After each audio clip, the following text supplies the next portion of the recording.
सूरज और प्रशांत अच्छे दोस्त हैं और अच्छे पड़ोसी भी। दोनों एक ही कंपनी में जॉब करते हैं। सूरज की पत्नी ज्योति हाउसवाइफ है तो प्रशांत की पत्नी प्रतीक्षा टीचर है। प्रशांत के माता पिता अब इस दुनिया में नहीं रहे, लेकिन सूरज के माता पिता गांव में अकेले रहते हैं। प्रशांत सूरज से बार बार कहता है कि वो अपने माता पिता को अपने पास बुला ले, लेकिन सूरज के अनुसार उसके माता पिता गांव छोड़कर शहर नहीं आना चाहते। सूरज हर साल न्यू ईयर मनाने विदेश जाता है। इस साल प्रशांत के साथ प्लान करता है, लेकिन प्रशांत को ये सब पसंद नहीं है। सूरज के जोर देने पर प्रशांत उसके साथ न्यू ईयर मनाने के लिए विदेश जाने को तैयार होता है, लेकिन वो एक शर्त रखता है। शर्त ये है कि दोनों में टॉस होगा और जीतने वाला पूरी ट्रिप का खर्च उठाएगा, और किस देश में एंजॉय करने जाना है ये भी टॉस जीतने वाला ही डिसाइड करेगा। Head and tail. हेड मेरा, टेल तुम्हारा। भाभी जी से पूछ लो, बाद में बदल नहीं जाना। सूरज भैया, जो प्रशांत ने कहा मैं सहमत हूँ। मैं भी सूरज से सहमत हूँ। अब सिक्का उछालिए। हेड आया, इसका मतलब मैं जीत गया। अब न्यू ईयर की प्लानिंग मेरी होगी। सूरज प्रशांत की बात मानकर टॉस करता है। अगले दिन सूरज और ज्योति कार से बाजार जाते हुए इसी विषय पर चर्चा करते हैं। आपके दोस्त प्रशांत ने न्यू ईयर ट्रिप के बारे में कुछ बताया? नहीं, अभी तक तो उसने कुछ नहीं बताया। फ्लाइट का टिकट, होटल की बुकिंग, ये सब प्लान करने में तो समय लगता ही है। मेरा मन तो इस साल स्विट्जरलैंड जाने का था। देखते हैं प्रशांत कहाँ जाना पसंद करता है। प्रतीक्षा कह रही थी कि मैं अपनी सास ससुर मतलब मम्मी पापा को भी यहाँ बुला लूं, उनको भी साथ ले चलेंगे। नहीं, वो यहाँ कहाँ आएंगे, और उन्हें विदेश ले जाने का भी मतलब नहीं बनता। पूरा ट्रिप खराब हो जाएगा। मैं भी तो यही कह रही थी। वो गांव में ही अच्छे हैं। वो गांव में अच्छे कैसे रह सकते हैं? लेकिन सूरज तो यही कहता है कि उनके माता पिता गांव में ही रहना चाहते हैं। सूरज अपने माँ बाप का इकलौता बेटा है। प्रतीक्षा, ये उनका पर्सनल मामला है, हम ज्यादा इंटरफेयर नहीं कर सकते। तुम सही कह रहे हो प्रशांत। चलो हम न्यू ईयर की प्लानिंग करते हैं। प्रतीक्षा, मैंने सारी प्लानिंग कर ली है। क्या तुमने कोई कंजूसी का पैकेज तो नहीं बनाया? अब जो भी है, सूरज के सामने ही प्लानिंग का पिटारा खोलूंगा। चलो, हमें उसी के घर चलना है। प्रशांत और प्रतीक्षा सूरज के घर आते हैं। प्रशांत अपनी न्यू ईयर की प्लानिंग शेयर करता है। अपने घर से हमें यहाँ तक जाना है, यानी उस देश के उस होटल तक सूरज और भाभी जी की आंखों में पट्टी बंधी होगी। जिसे सुनकर सूरज शॉक्ड हो जाता है। क्या हम आंखों में पट्टी बांधकर यहाँ से जाएंगे? लेकिन ये पट्टी बांधकर कहाँ तक जाएंगे? हाँ ज्योति, होटल पहुँचकर ही आंखों की पट्टी खुलेगी। तब पता चलेगा कि हम न्यू ईयर मनाने स्विट्जरलैंड आए हैं या झुमरी तलैया। वेरी इंटरेस्टिंग प्लान, अच्छा है। क्या खाक अच्छा प्लान है?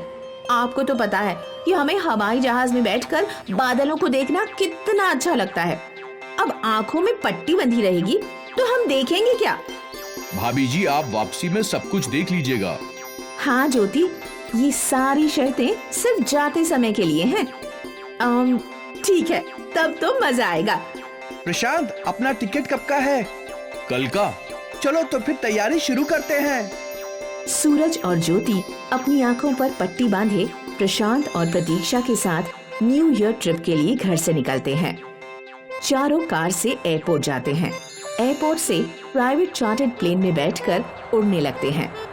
सूरज और ज्योति की आंखों पर पट्टी बंधी है, फिर भी वो प्रशांत और प्रतीक्षा के साथ इस सरप्राइजिंग ट्रिप का मजा लेते हैं। कई घंटों के सफर के बाद जहाज हवाई अड्डे पर उतरता है। सूरज और ज्योति हवाई अड्डे से बाहर निकलकर कार में बैठते हैं। कार प्रशांत चलाता है। सूरज और ज्योति की आंखों पर अभी तक पट्टी बंधी है। दोनों की उत्सुकता बढ़ती जा रही है। सूरज प्रशांत से पूछता है, प्रशांत, अब हम कहाँ जा रहे हैं? हम होटल जा रहे हैं। प्रशांत भैया, होटल पहुंचकर तो हमारी पट्टी खुल जाएगी ना? हाँ भाभी जी, बस थोड़ी देर में आप दोनों की पट्टी खुल जाएगी और आंखें भी। क्या मतलब? भाई साहब, ये कह रहे हैं कि सरप्राइज का सारा खेल थोड़ी ही देर में खुल जाएगा। ठीक है, थोड़ी देर और सही। प्रशांत सूरज और ज्योति के साथ बात करते हुए निकल जाता है।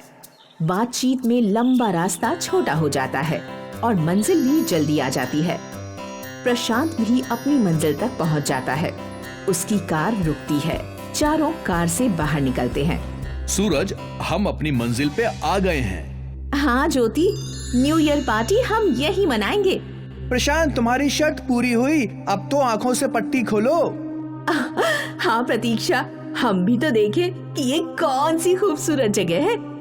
प्रशांत सूरज की आंखों से पट्टी हटाता है और प्रतीक्षा ज्योति की आंखें खोलती है। दोनों अति उत्साह के साथ एक दूसरे को देखते हैं और सामने देखकर चौंक जाते हैं। प्रशांत, ये क्या मजाक है?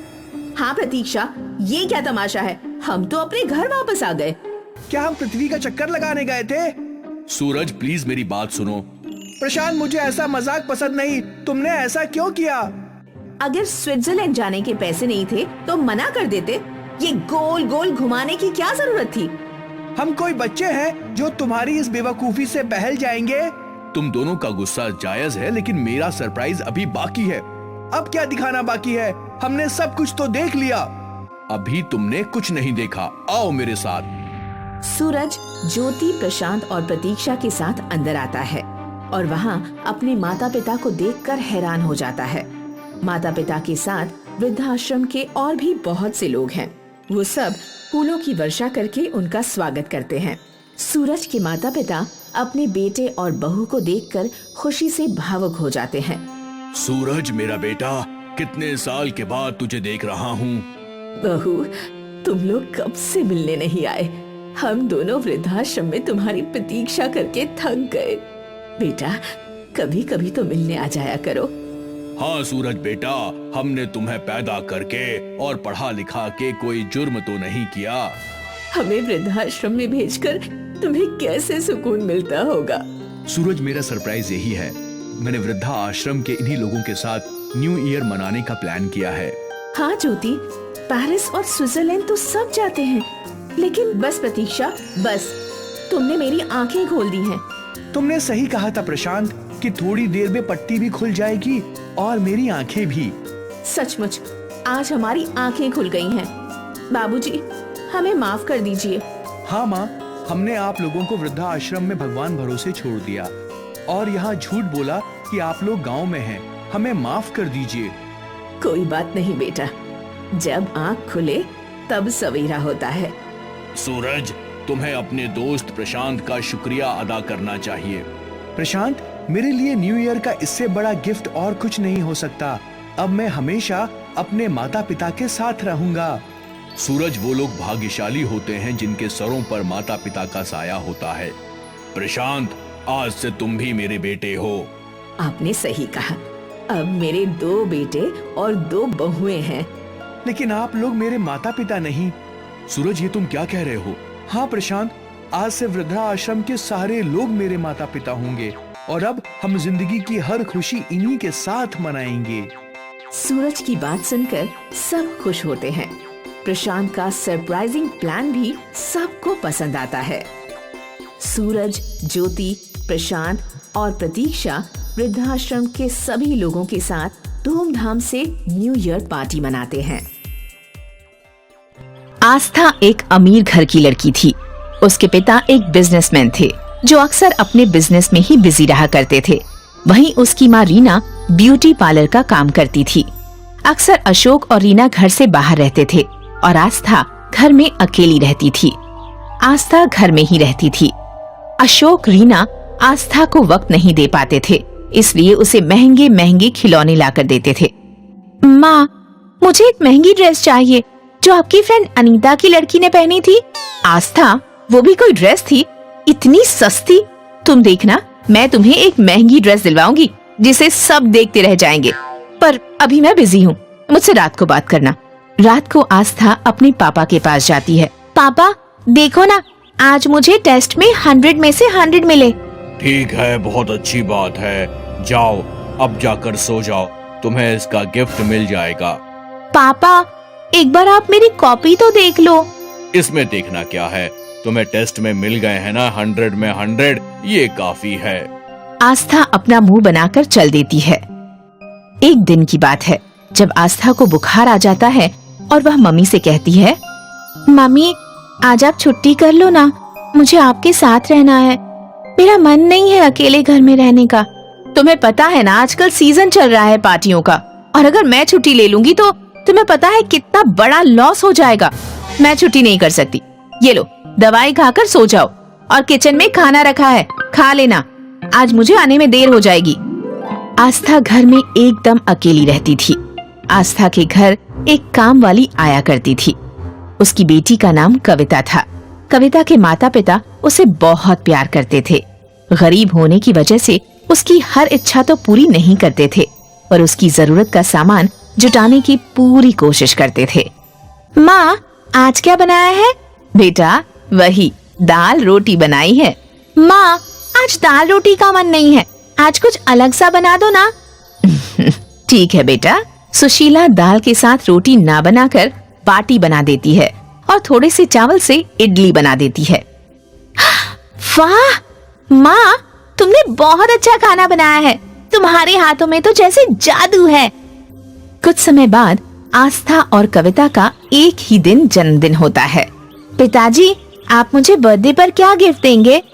कब है तेरा बर्थडे? पिताजी, आपको मेरा बर्थडे याद नहीं? याद तो था पर भूल गया। देखना, मैं तेरे बर्थडे पर महंगी सी कार गिफ्ट करूंगा तेरे लिए। आस्था खुश हो जाती है और अपनी मम्मी के पास जाती है और पूछती है, माँ, अगले महीने मेरा बर्थडे है, आप मुझे क्या गिफ्ट दोगी? गिफ्ट? देखना, मैं तुम्हारे लिए इतना अच्छा गिफ्ट प्लान करूंगी कि तुम सोच भी नहीं सकती।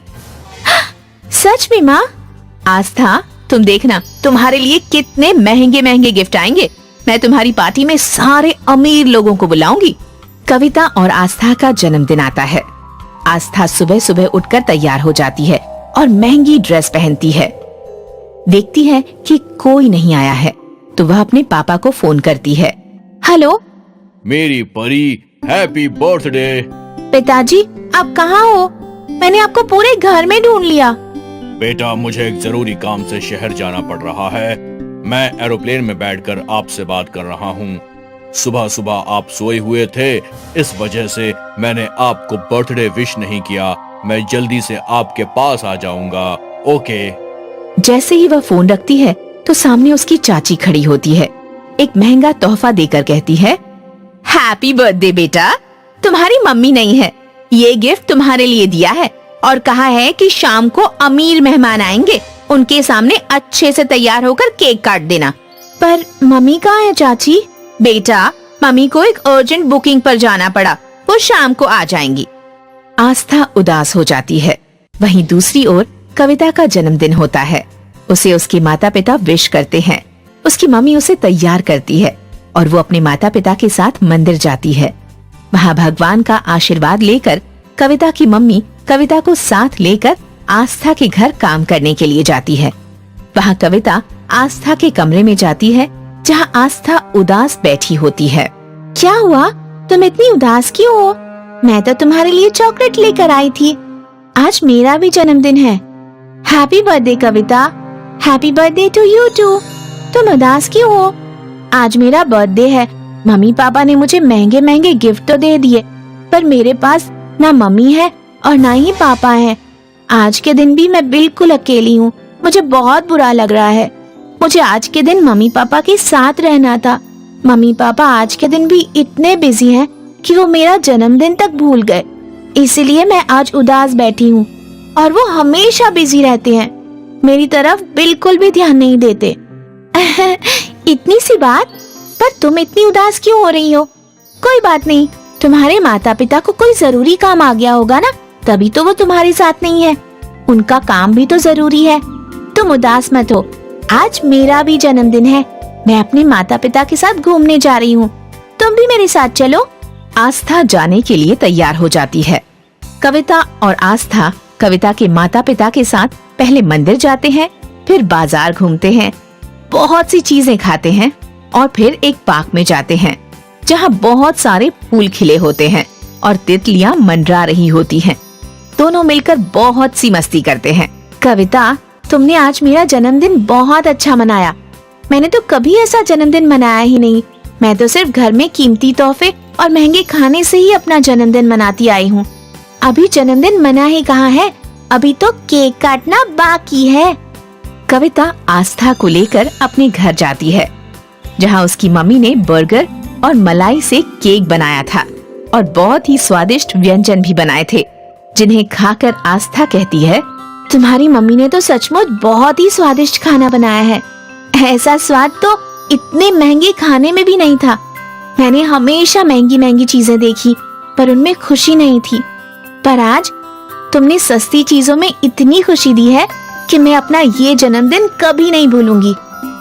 आस्था और कविता दोनों आपस में गले मिलते हैं और अच्छे दोस्त बन जाते हैं। अब दोनों साथ साथ हर साल अपना बर्थडे सेलिब्रेट करती हैं।